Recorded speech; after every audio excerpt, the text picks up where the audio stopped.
Dans cette vidéo, nous allons étudier une pépite cachée de Georges Brassens, composée par Georges Brassens. Ce morceau est vraiment magnifique, nous allons étudier comment le jouer, nous allons étudier pourquoi est-ce qu'il est magnifique. C'est une chanson qu'il a composée en 1958 en hommage à Léon, au vieux Léon, qui était un accordéoniste de la rue Montparnasse à Paris et qui était un ami de Georges Brassens et qui est donc décédé. C'est donc un hommage à son ami Léon. Dans la description, vous pourrez télécharger la partition du morceau avec la clé de sol, la clé de fa et puis avec les accords au-dessus de la clé de sol. Si vous avez un peu du mal à lire les notes, pour vous accompagner à la main gauche, vous aurez les accords. Vous avez aussi le schéma des accords utilisés et puis toutes les ressources nécessaires pour pouvoir bien suivre cette vidéo, les ressources harmoniques en plus. Tout est téléchargeable gratuitement dans la description. Avant de continuer, je tiens à vous informer que si vous voulez des cours particuliers par Skype avec moi, si vous voulez avoir accès à mes logiciels en ligne et à mes formations en ligne qui vous serviront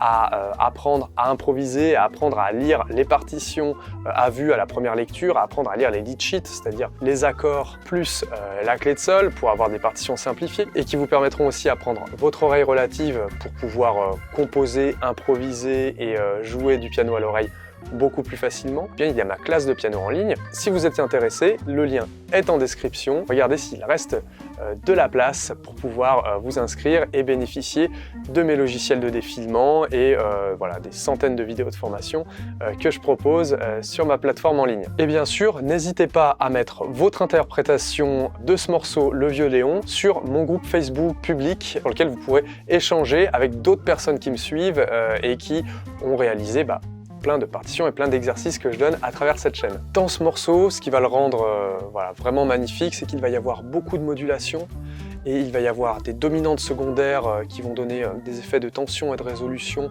vraiment très profonds. Il va y avoir une sixte napolitaine. En étudiant ce morceau, ça va nous permettre de revoir tous ces principes. Mais si vous êtes débutant, au début, nous allons simplement étudier le morceau pour le jouer simplement et facilement. On regarde ça tout de suite. La partition peut paraître un peu longue, mais il y a beaucoup de répétitions sur la partition. La rythmique à la main gauche, si vous avez du mal à lire les notes et que vous ne vous fiez que donc, à la clé de sol ou même à votre oreille et aux accords, la main gauche, elle va faire une rythmique suivante. Elle va faire 1, 2, 3. Si je prends l'accord de La mineur, mesure numéro 1, ici présent, La mineur, mesure numéro 1, mais mesure numéro 2 et mesure numéro 3 aussi, hein, il y a l'accord de La mineur qui est joué à la main gauche.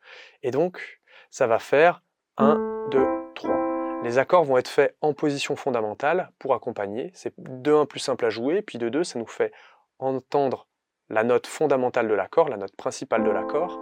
Le premier accord étant ici le La mineur, eh bien, la note principale de l'accord, elle va être jouée dans les voix les plus graves, dans la voix de basse, et ça va rendre la chose beaucoup plus jolie. Donc, on va jouer la note de basse, et puis après on va jouer les deux autres notes comme ceci. Et tout le long, ça va être une rythmique valse.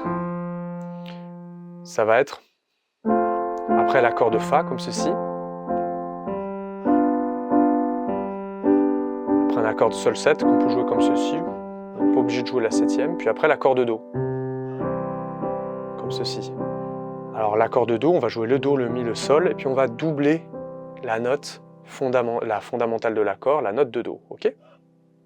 Si vous êtes débutant, pour pouvoir bien apprendre ce morceau, et l'apprendre rapidement et facilement, isolez bien votre main gauche et isolez bien cette rythmique de valse à la main gauche. Et donc vous allez vous entraîner à faire 1, 2, 3. Après vous allez passer à l'autre accord. 1, 2, 3, 1, 2, 3, 1, 2, 3. 1, 2, 3, 1, 2, 3, 1, 2, 3, 1, 2, 3, 1, 2, 3, 1, 2, 3, 1, 2, 3. Après vous allez, voilà, pour les deux derniers accords, vous pouvez les plaquer.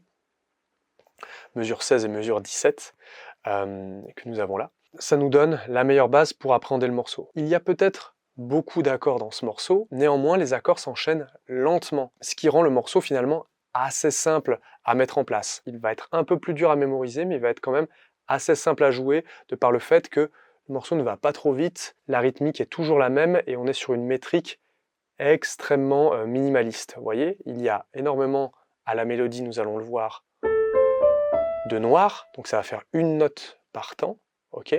Il y a quelques blanches, quelques noires, mais il n'y a pas de croche. Donc rythmiquement, le morceau est très accessible quelque part. Je vous invite donc à regarder sur la partition que vous avez pu télécharger la mélodie à la main droite, quand est-ce qu'elle se synchronise avec la rythmique que je viens de vous expliquer à la main gauche.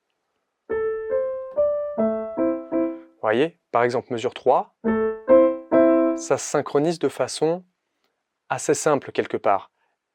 La main gauche va faire 1, 2, 3, et la main droite, note de la mélodie, une note de la mélodie sur une rythmique de la main gauche. Vous voyez ?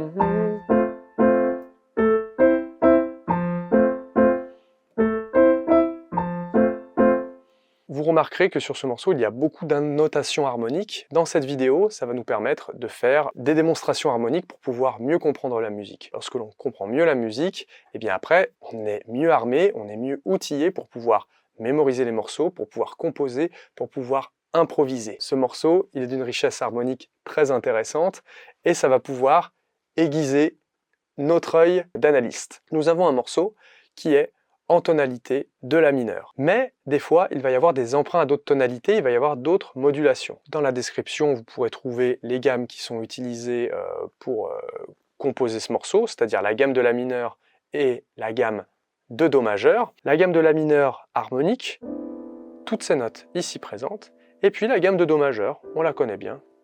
Do, Ré, Mi, Fa, Sol, La, Si, puis après on revient à Do. Donc sur les 3 premières mesures, on va être sur l'accord de La mineur, premier degré de la gamme de La mineur, et après tout de suite, mesure 4, mesure 5 et mesure 6, on va moduler en gamme de Do majeur. Et en fait, les chiffres romains qu'il y a au-dessus des accords, dans la partition que vous pouvez télécharger, eh bien, ça va être la place des accords dans leur gamme. Donc, je vous laisserai de ce fait faire le calcul, mais quand on arrive mesure 4, on a l'accord de Fa qui est l'accord numéro 4, l'accord de Sol 7 qui est l'accord numéro 5, et l'accord de Do qui est l'accord numéro 1 de la gamme. Maintenant, regardons les cas un peu spécifiques que l'on pourra retrouver. On va aller sur la mesure 9 et la mesure 10. Nous avons un concept de dominante secondaire. La vidéo que j'ai faite sur les dominantes secondaires qui vous explique un peu plus en détail ce que sont les dominantes secondaires, bon, elle va s'afficher là-haut. Mais là, on a un principe de dominante secondaire, c'est qu'on se retrouve avec l'accord de Sol mineur, l'accord de La7, pour arriver sur l'accord de Ré mineur. Comment considérer l'accord de Sol mineur de La7 pour ensuite arriver sur Ré mineur? Alors, beaucoup de personnes pourraient se dire qu'on module en gamme de Ré mineur. C'est un peu léger parce que ça ne va ne se faire que sur 2 mesures en fait, ces 2 accords, l'accord Sol mineur et l'accord de La7. Ils ne vont pas durer suffisamment longtemps dans le temps pour pouvoir dire qu'on arrive en gamme de Ré mineur. Parce que l'accord de Sol mineur et de La7, c'est des accords vraiment forts de la gamme de Ré mineur harmonique et c'est des accords qui pourraient nous dire que l'on est en gamme de Ré mineur harmonique. Non, là en fait on est plutôt sur des emprunts et en fait on va considérer que notre point d'arrivée qui est mesure 11, l'accord de Ré mineur, celui-ci, eh bien cet accord de Ré mineur, il faut bien le considérer comme appartenant à la gamme de Do majeur, de la tonalité de Do majeur sur laquelle on est depuis la mesure 4. La tonalité de Do majeur c'est celle-ci. L'accord de Ré mineur, c'est le 2e accord de la gamme de Do majeur. Ok ? Et en fait, ce qu'on va faire, c'est que ce 2e accord, on va l'approcher. Okay, et cette approche, on va la faire de la façon suivante. On va quelque part considérer que ce point d'arrivée Ré mineur 2e degré, eh bien, ça va être un petit peu comme un accord numéro 1. Et en fait, on va regarder ce Ré mineur, eh bien, quels accords il va y avoir dans sa gamme associée. Entre autres, la gamme de Ré mineur mélodique ou Ré mineur harmonique, en l'occurrence Ré mineur harmonique, c'est-à-dire toutes ces notes-là. Et donc, on va emprunter à la gamme de Ré mineur. Okay, donc il peut y avoir un degré, présentement le degré numéro 2. Ce degré, dans notre tête, on va le transformer en gamme, même si officiellement, ce n'est pas vraiment cette gamme qui est utilisée. Et on va emprunter des accords à cette gamme. Donc l'accord de Sol mineur fait partie de la gamme de Ré mineur harmonique et l'accord de La7 fait partie aussi. Donc 4e degré de la gamme de Ré mineur harmonique, le Sol mineur, et le La7, 5e degré de la gamme de Ré mineur harmonique, pour arriver sur le 2e degré. Et donc on va utiliser l'appellation suivante, 4 du 2, quatrième degré du deuxième degré, et cinquième degré du deuxième degré. Et donc dans le fichier que vous avez à télécharger, pour la gamme de Do majeur, il y a marqué l'accord de Sol mineur et l'accord de La7, et au-dessus il y a marqué respectivement 4 du 2 et 5 du 2. J'ai des collègues qui expliquent l'harmonie qui vont vous dire 4, 2, 2 et 5, 2, 2. Mais au niveau de la sémantique, je trouve que c'est quand même très maladroit de dire 2. Moi je dis du, comme ça on comprend bien. Après, notre accord de Ré mineur deuxième degré, après La mineur sixième degré, Fa majeur quatrième degré, et ensuite on arrive sur la tonalité de La mineur harmonique à partir de la mesure 14, avec l'accord de Si7, enfin de Si majeur, ça aurait pu être un Si7, en tout cas de Si majeur, et l'accord de Mi majeur. L'accord de Mi majeur, il fait partie de la gamme de La mineur harmonique, on est d'accord? Dans l'accord de Mi majeur, il y a la note de Mi, la note de Sol dièse et la note de Si, ok? Voilà, c'est présent. Mais l'accord de Si7, qu'est-ce qu'il va faire ici? En fait, l'accord de Si, enfin Si majeur ou Si7, voilà, celui-ci, eh bien, en fait, il va faire partie, ça va être un emprunt à une autre gamme, ça va être un emprunt à la gamme de Mi majeur, quoi. Voilà. On va considérer notre Mi majeur mesure 16, notre Mi 7, on va le considérer comme un point d'arrivée. Dans le cas présent, on va se dire, comment est-ce que je pourrais approcher mon accord de Mi majeur ou mon accord de Mi 7? Pour se dire comment l'approcher, on va le considérer comme premier degré d'une gamme de Mi majeur, admettons. Voilà, c'est pas admettons, c'est comme ça. Et on va prendre son cinquième degré. Le cinquième degré de la gamme de Mi majeur, c'est le Si7. C'est le Si majeur ou alors le Si7. Voilà. Et donc, on va l'approcher, ça va devenir le cinquième degré du cinquième degré de la gamme de La mineur harmonique. Un peu complexe, hein?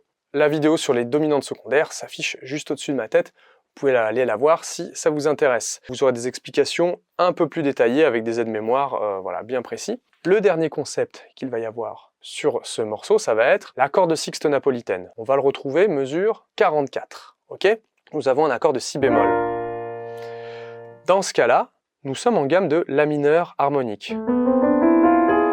Ok? Accord de La mineur harmonique. L'accord de Si bémol, on se dirait qu'il ne fait pas partie de la gamme de La mineur harmonique. Eh bien si, s'il est considéré comme accord de degré numéro 2 abaissé, autrement appelé accord napolitain. Ce Si bémol, on peut le considérer comme faisant quelque part partie de la gamme de La mineur harmonique. En fait, c'est un deuxième degré. Le deuxième degré de la gamme de La mineur harmonique, c'est l'accord de Si diminué, ou Si demi diminué si on lui rajoute une quatrième note, une note de La dans le cas présent. Voilà. Si on fait juste l'accord à 3 sons ou si on le fait à 4 sons. En tout cas, accord diminué, accord de Si diminué. On va prendre la deuxième note de la gamme et on l'abaisse. Voilà, bémolisé. Et on va se retrouver avec un deuxième degré abaissé, un deuxième degré bémol. Et généralement, abaisser le deuxième degré, en tout cas abaisser la note fondamentale du deuxième degré d'un demi-ton, ça transforme notre accord de Si diminué en accord de Si bémol majeur. Notre deuxième degré devient un accord majeur.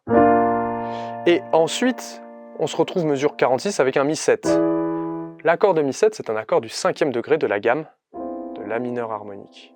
Ok? Et en fait, l'accord du cinquième degré, c'est l'accord qui crée de la tension, et puis après, qui va sur le premier degré pour se résoudre.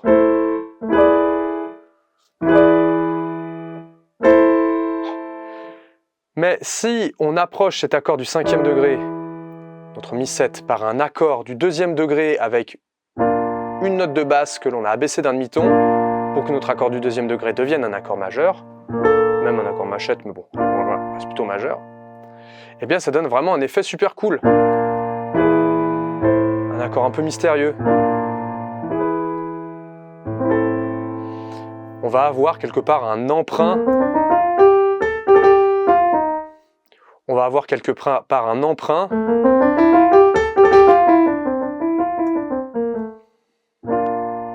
un peu andalou, hein, au mode phrygien. Bon, je ne vais pas rentrer dans les détails, mais c'est parce qu'il y avait historiquement, à Naples, il y a eu des influences un peu andalouses, un peu espagnoles, et voilà, il y avait un peu une utilisation de certaines gammes un peu andalouses, et que finalement, ce deuxième degré abaissé nous rappelle des couleurs un peu andalouses.